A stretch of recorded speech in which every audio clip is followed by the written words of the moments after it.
If I had just a windowsill, the free vegetable garden I'd grow from kitchen scraps. Narration for TTS. 1 Acre Blueprint, Video 11, Part 6 of the Container Series. Voice flat, authoritative, 2 seconds of silence at the start, pause naturally at paragraph breaks. Every single day, you throw away the start of your next vegetable garden, the root end of an onion, the base of a lettuce, a potato gone soft at the back of the cupboard. Most people see scraps and a bin, but almost every one of those scraps is a plant that has not finished living, and given water, a little light, and a windowsill, it grows back. So here is the idea: if all I had was one windowsill and the scraps I would throw out this week, this is the entire free vegetable garden I would grow. 12 plants, from the fastest and easiest to the one almost nobody believes works. That one is number 2, and people argue with me about it until they try it. No seeds to buy, no garden, almost no money. Let's build it. Number 12, green onions. Start here, because it is the fastest result you will get from any scrap, and the one that convinces people the rest of this list is real. When you buy a bunch, you cut off the white root ends and bin them. Stop. Keep about 3 centimeters of the white base with the roots, stand it in a glass with just enough water to cover the roots, and set it on the windowsill. Within a day, new green pushes up from the center. In roughly 5 to 7 days you have a full green onion to cut, and a single root end regrows several times before it tires out. Move it into a small pot and it produces for months. One bunch you already paid for becomes a supply that refills itself. Number 11 is the salad that grows back from its own heart. Number 11, lettuce, the romaine and heading types you buy as a whole head. When you chop a head, you throw away the bottom 4 or 5 centimeters where the leaves join. That base is the living crown, and it is still trying to grow. Sit it cut side up in a shallow dish with about a centimeter of water on a bright sill. In 2 to 3 days, small new leaves appear from the dead center. Within a couple of weeks you have a flush of fresh leaves. It will not rebuild a full dense head, that is the honest limit, but it gives you 1 to 2 harvests of clean leaves for nothing more if you move it into soil. The trick most people miss is light. A base on a dim counter just rots, while the same base on a bright windowsill regrows. Number 10 grows a whole new stalk from a stump you were about to compost. Number 10, celery. This one looks like a magic trick because you start with what is obviously rubbish, the hard knobby base of a celery bunch, and end with a living plant. Cut the bottom 5 centimeters off in one piece, set it base down in a shallow bowl with a couple of centimeters of warm water on a sunny sill. For a few days nothing seems to happen, then tiny yellow leaves push up from the center. After about a week, when you see new growth and fine roots forming, move it into a pot of soil with just the crown above the surface. From there it keeps sending up tender stalks. They come back thinner than the original, more like a cutting celery, but the flavor is stronger, and the leaves are excellent in stock. One base you would have binned gives you celery on demand for months. Number 9 is the fast green that doubles in a week. Number 9, Bok Choy, and the same method works for Pak Choy and most loose Asian greens. Like lettuce and celery, keep the bottom 3 to 5 centimeters where the stalks join and stand it in shallow water on the sill. What sets Bok Choy apart is speed. It is one of the most enthusiastic regrowers in the kitchen. Fresh green appears within a day or two, fast and full. In about a week to 10 days you have a cluster of leaves and stems for a stir-fry. Move it into soil before it exhausts the water and it keeps going. Here is the part most people skip. Leave one going in a pot instead of harvesting it, and it sends up a flowering stalk, the same buds you pay a premium for as choy sum. The scrap does not just feed you once, it becomes a second crop. Number 8 gives you the expensive green tops for free. Number 8, leeks. They regrow like green onions, but earn their own number for how long the supply lasts.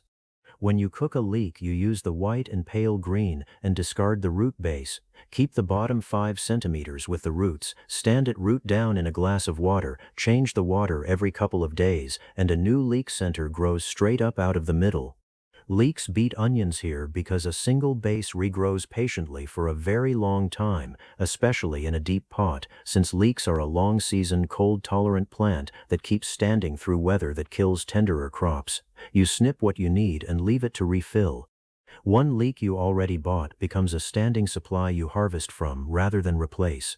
Number 7 turns one clove into a whole seasoning crop. So that is the first half, the leafy, fast water glass regrows that feed you in days.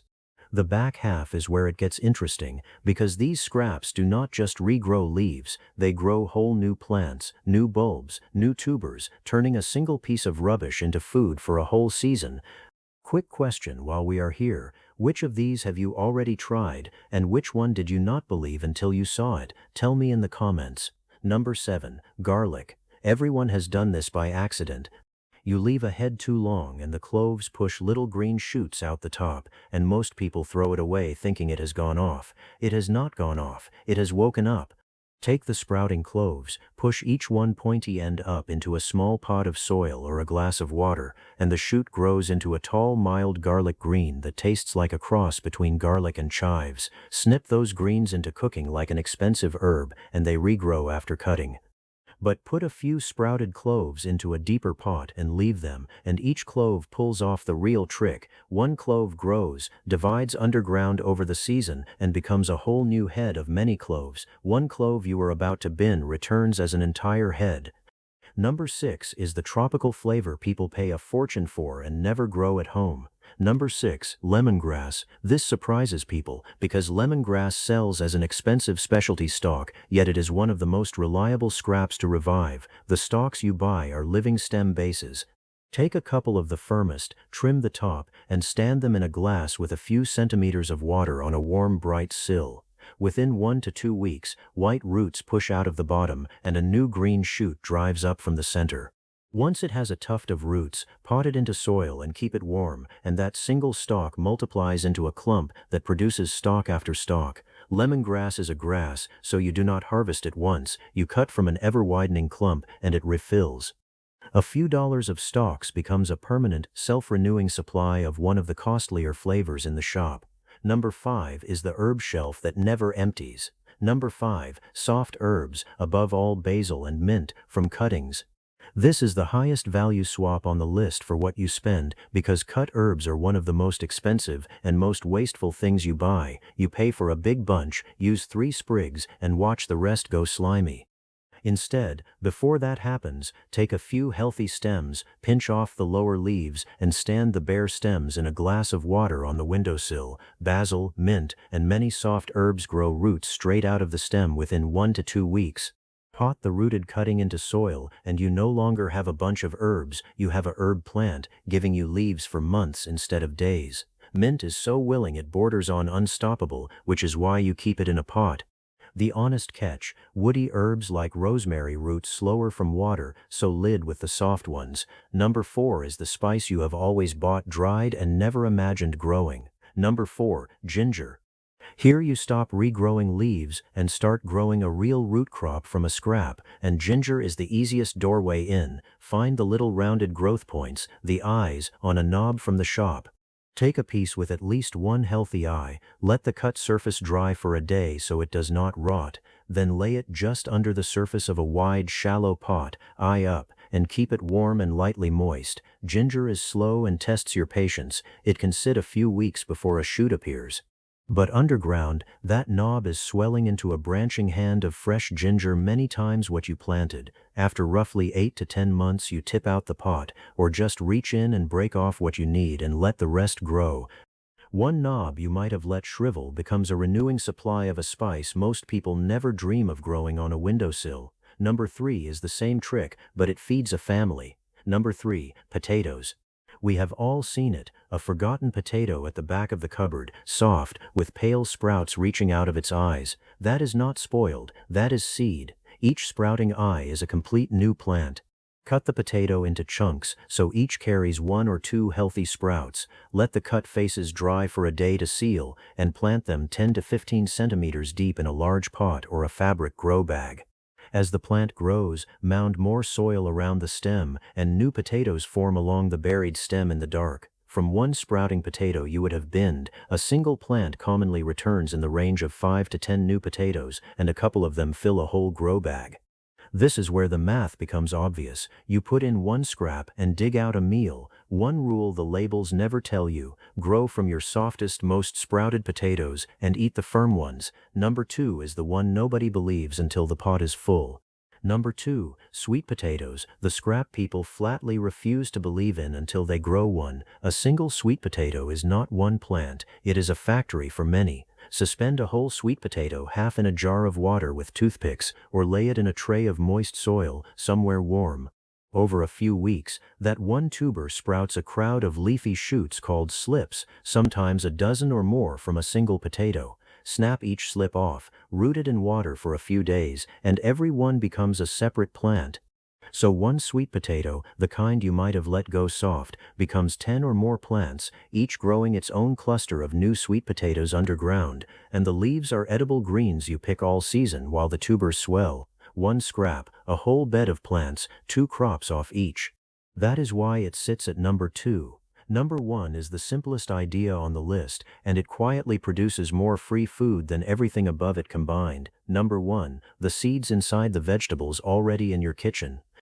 This is the one that closes the whole windowsill garden into a loop, because it costs nothing, takes seconds, and outproduces every other scrap by a wide margin. Think about what you scrape into the bin: the seeds of a tomato, the core of a bell pepper, the seedy heart of a squash or pumpkin, the pips of a chili. Each is not waste, it is a packet of seed you already paid for inside food you already bought. Scoop them out, rinse, dry them on a paper towel for a few days, and you have free seed. A single ripe tomato holds dozens of seeds, one bell pepper holds well over 100, one pumpkin holds hundreds. From the produce of a single grocery shop, with no seed packets bought, you can raise more seedlings than a windowsill, a balcony, and a backyard could hold. The one honest caveat: many supermarket vegetables are hybrids, so their seedlings will not always grow up identical to the parent. Either way, the seed was free, and that is the heart of it. The garden was in the bin the whole time. Here is the bonus, the part that turns 12 tricks into one garden that runs itself. Each scrap alone is a party trick. Run them together and they become a system. The fast water glass regrows. The onions, lettuce, celery, bok choy, leeks live permanently on the windowsill and give you greens every week. The bulb and root crops, garlic, ginger, lemongrass, potatoes, sweet potatoes, go into deeper pots and grow into real harvests over the season. And the free seed from your produce refills the whole thing next round at zero cost. Then you close the loop the way nature does. The trimmings, the peels, the spent bases that finally give up go into a small worm bin or compost, which becomes the soil for the next batch of scraps. Money flows in once at the supermarket, and the kitchen keeps handing you the start of the next crop for free. You do not need a garden, you do not need seeds, you need a windowsill, a few glasses, a couple of pots, and the habit of looking at a scrap and seeing a plant. So that is the whole free garden, from a single windowsill and the things you are about to throw away. Before you bin one more root end, one more soft potato, one more handful of seeds, stop and ask whether that scrap still has a plant left in it. Almost always it does. Pick one from this list. The green onions are the easiest start, and put it on your windowsill before the end of today. Subscribe to stay on the 1 Acre Blueprint, because next we take this from the windowsill to the balcony, the small space setups that turn these free plants into the most food per square foot you can grow. And tell me in the comments, which scrap are you starting with tonight?